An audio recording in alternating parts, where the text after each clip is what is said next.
Meanwhile, over at the Brave Eagles HQ, things are not looking good.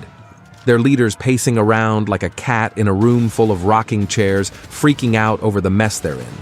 And then we see Chen, a guy who ditched the tigers to join the sharks because, well, food was running low with the tigers. Now he's a mini-boss for the crazy sharks, strutting around like he owns the place. The Brave Eagles HQ completely surrounded. The sharks have an army of grunts creating chaos on the outside while their elite squad is hammering down the front gate. It's only a matter of time before the eagles bite the dust. The sharks' plan? Break through the eastern side and swarm the whole place. The eagles' leader looks like he's about to faint, and honestly, who can blame him? His team's defenses are crumbling, casualties are piling up, and the sharks are infiltrating left and right.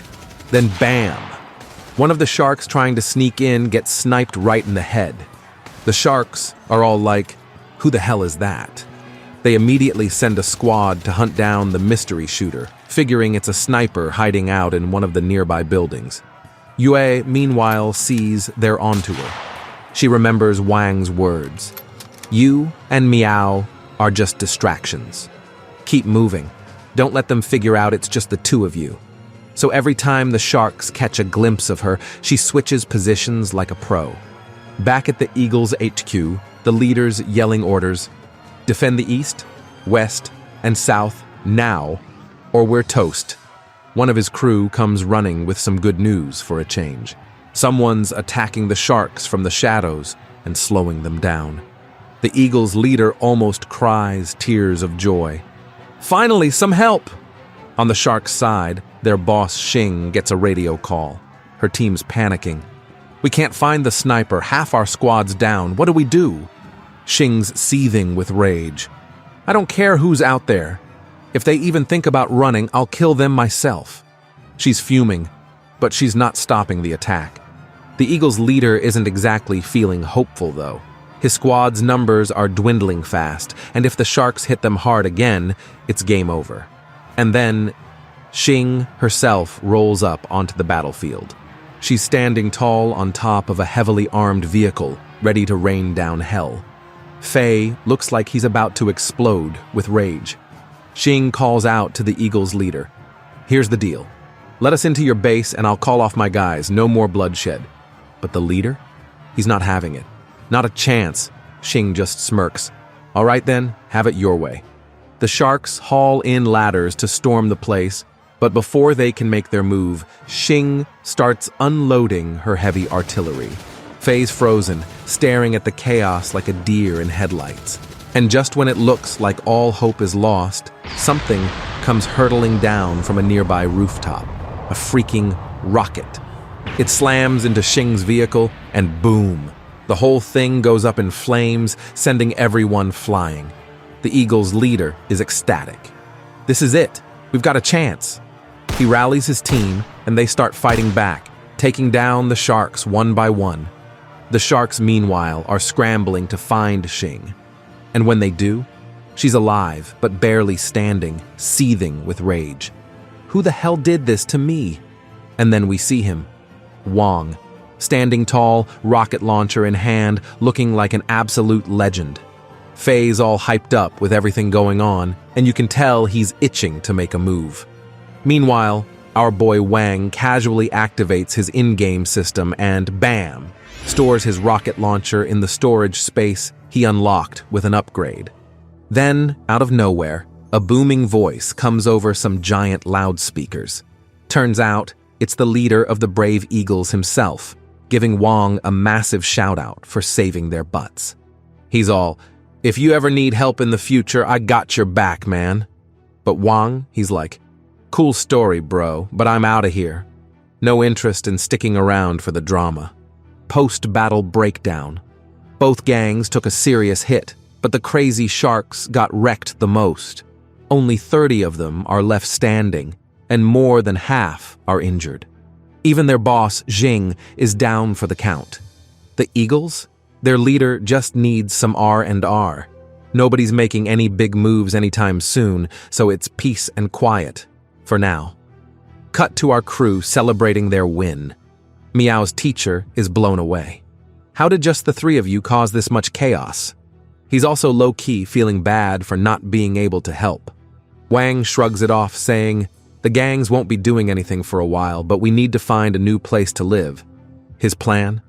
Head to the suburbs. Sure, there are more zombies, but way fewer people, which means no one to mess with them while he's gone. Yep, Wang's leaving for 7 days, and Meow's all, "Wait, you're coming back, right?" He reassures her, "Of course. 7 days. I'll be back with all the food you could ever want." Cue everyone throwing out their dream food orders like it's a drive-thru, pizza, burgers, whatever. And the vibe shifts to something a lot lighter after the battle. They're finally relaxing, laughing, and planning their next move. Next day, the crew sets off for the suburbs, and wow, it's crawling with zombies. Wang, ever the strategist, decides this is the perfect time to grind and level up his skills while they search for a safe spot to camp out. Oh, and the kids? Yeah, they're armed to the teeth now, thanks to the stash they scored from the crazy sharks. By afternoon, they find an abandoned building and set up camp. Wang, being the MVP, hands them a box filled with 10,000 bullets. He even plans to take the kids along to teach them. Meow's jaw practically hits the floor when she sees the ammo.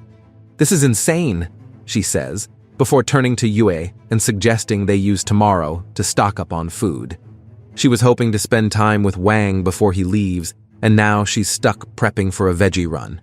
The disappointment's written all over her face, but hey, she's a team player. For now. The next day, we see Wang hanging out with the kids, practicing his aim from a pretty high vantage point. He tells them straight up, "You can't just stand around doing nothing. You gotta practice." And hey, since the suburbs don't exactly have a lot of human traffic these days, it's way easier to train here. Plus, with a higher zombie count in the area, they've got plenty of targets. So that's basically how they spent their day, just blasting away until nightfall. They let us know that this went on for several days. By the time they were done, they'd burned through around 3,000 bullets and nearly wiped out every zombie in the area. That night, the gang gets ready for a big feast, and Wong and the kids are absolutely hyped. The crew tells Wong that the meal's been prepped just for him since he's gonna be heading out for a bit. They went all out, hunting animals, picking fresh veggies, and even raiding nearby houses for spices. Wong's feeling super touched by the effort. As they sit down, he gives Yue a little head pat, treating her like a sister, which, totally floors Yue. She's been crushing on him, but yeah, Wong's oblivious. And then it's time for Wong's last meal in this world, at least for the next week. Before he leaves, Yue is all kinds of worried about him. Wong reassures her, saying he's got his gun for protection, and asks Meow to take care of the group while he's gone. Yue, still uneasy, asks if she can tag along, but Wong shuts that down, telling her she needs to stay and keep everyone safe. He promises he'll be back in 7 days. Later, Wong sneaks off to a room by himself. An officer asks if he's leaving the same way he did last time, and Wong just heads to the system to log out. Boom. He's out of the apocalypse for now. Back in the real world, Wong is living it up with his friends, sipping drinks and feasting, just like he promised. He tells them how careful he had to be in the apocalyptic world, where food is a luxury. Honestly, being back in the real world feels like hitting the jackpot. Everything's so much more comfortable here. His friends warn him about Master Li, who's apparently sent people looking for him. Wang brushes it off like, nah, not a big deal right now. Then he shifts gears and asks if they've got any post-grad plans, casually mentioning that he's thinking about starting a jewelry business. He's got the hookup to buy a huge batch of jewels at dirt-cheap prices and figures they could open a jewelry shop together if they're down. One of his friends is like, "Bro, starting a jewelry shop sounds crazy expensive. Even with your lottery win, that's not enough to cover it all." But Wong hits them with, "Don't worry, I'm ready to invest up to 20 million. Oh, and by the way, I've got 9,000 puns of gold." Q-Jaw drops all around. His friends start doing the math and realize Wong's probably sitting on more than 8 billion in his account. Absolute madness. Wong's just like, chill, it's no big deal, and offers to take them to his villa to check out the gold stash. Cut to the villa. He shows them this mountain of gold, and his friends are just standing there, thinking they're in some wild dream. They can't help but wonder where he got all this from and start throwing out theories, half joking that he must have done something sketchy to get it. Wang told his friends to chill for now. No need to stress. The next step? Picking out the location for their new store and getting that business license squared away. Once that's sorted, they'll talk again when it's time to launch. Just like that, a brand new empire was born. Yep, these three are about to crush it as future millionaires. Wang's friends couldn't stop thanking him for the insane opportunity he'd handed them. Then Wang's phone buzzed. Finally, his delivery had arrived. He headed outside and waited at the villa's gate for a massive truck to roll up. What was in it? Oh, nothing much, just a ridiculous amount of noodles and rice for the folks back in the apocalypse world. His friends told him they'd handle all the business stuff from here on out, and they made plans to meet at a restaurant near the university entrance later that evening to catch up on any big news. Meanwhile, Wang decided to take a stroll around the city to kill some time before dinner. As he walked, he couldn't help but think about how chaotic life was back in the apocalypse world. Coming back to his normal life felt weird, quiet, too quiet. He realized how much he'd changed, his mindset, his confidence. It was all on another level now. Life and death situations. Yeah, those have a way of making you grow up real fast. Looking around at the university kids, he couldn't help but see them as, well, kids. Was it because of everything he'd been through? Or maybe being filthy rich just gave him a new perspective on life. Either way, he couldn't deny it. He'd leveled up. Wong wasn't just aiming to be a millionaire. He wanted to be the guy. The one who charges into the unknown, who doesn't back down from anything, who's ready to take on the world, or even the end of it. So, our boy Wang is out for a stroll, killing time before dinner with his friends, when he runs into some shady-looking dudes who were clearly waiting for him. And yeah, they don't exactly scream friendly neighborhood watch. Wong's gut tells him these are the goons hired by Master Li Gongzi, and they're not here to swap pleasantries. They're here for revenge. Wong doesn't even bother denying it. He's like, yeah, I'm the guy you're looking for. Now what do you want? One of the gangsters steps up, all smug, and asks if he's familiar with Lao Tzu, the big boss of the Black Tigers gang. Wong, unimpressed, thinks to himself, pfft, these clowns aren't even in the same league as the White Tigers back in the apocalypse. So, naturally, he tells them to quit wasting his time with their nonsense and asks, what, you want to fight? The gang confirms they're here to give him a good old-fashioned beatdown. They even threaten to break his legs. But Wong, he's totally unfazed. He straight up tells them, try anything and you'll regret it. Seriously, go find somewhere else to fight. I'm not messing up this spot.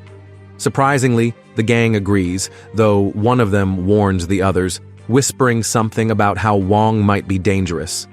They decide to call for backup because apparently 6-on-1 isn't unfair enough. After a bit, they all head to some sketchy, quiet spot perfect for a throwdown. Wang, still oozing confidence, even has the nerve to call them idiots, taunting them just for kicks. The gang's patience finally snaps, and they prepare to jump him all at once. But Wong, he's been waiting for this. Right as they charge, Wong activates his Fire Palm ability, now upgraded to the next level.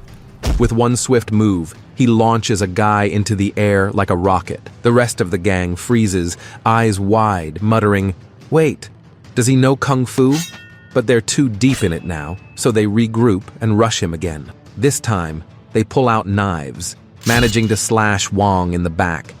It's clear he's not used to fighting with this ability yet, but he's not about to back down. Enter Lao Tzu, strutting in like he's the final boss.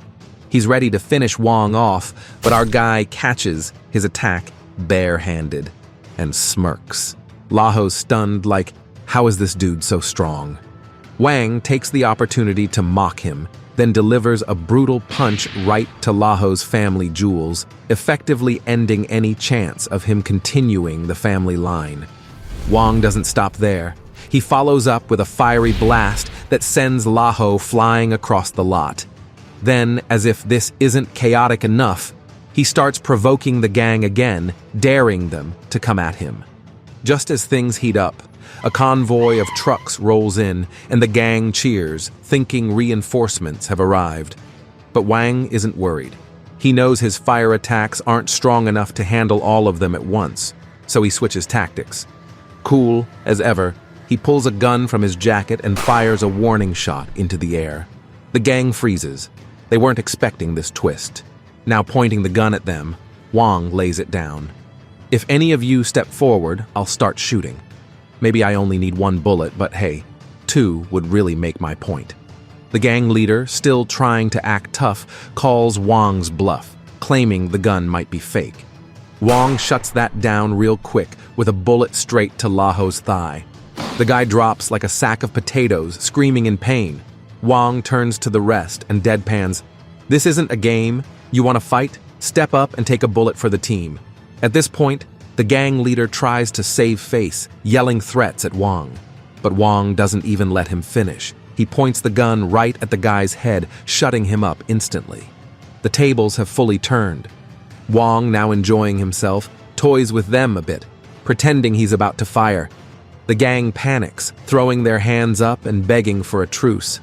And just like that, the Black Tigers, big, bad gangsters, are reduced to a bunch of scared kids, scrambling to retreat while Wong stands there, victorious and still as cool as ever.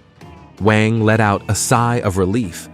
He wasn't planning on using his weapon today, but let's face it, if things had escalated, it wouldn't have ended well. Just as he started cooling down, his phone buzzed. It was his buddy. "Yo, I heard from some classmates that a crew's out looking for you. You good, bro?" Wong chuckled. "Yeah, they came at me, and, well, let's just say I sent them packing, personally." He glanced around the desolate area he was in and added, "Hey, mind calling me a cab? I'm way out in the middle of nowhere." A bit later, Wong met up with his friend, who looked seriously ticked off. Wong, now deep in thought, decided it might be time to lay low for a while. "I can't keep getting into this kind of drama. Do me a favor, keep an ear out for anything sketchy and let me know ASAP."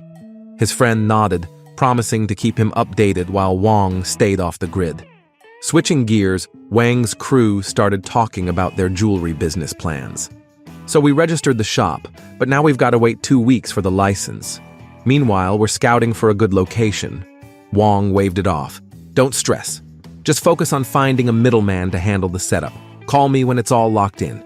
Before parting ways, Wong dropped a warning. "Oh, and listen, don't go picking fights with anyone named Lee. That's the last name of my ex's boyfriend, and the dude's out for blood. Turns out, the so-called Master Lee was chilling at some bar, knocking back drinks like there was no tomorrow. Fast forward to the bathroom, Lee, stumbling around like a toddler on roller skates, was mid-plan to leave with some girls when someone grabbed him from behind. Furious, he tried to lash out, only to have a bag shoved over his head. And then, Wang's friends appeared, armed with sticks and zero mercy.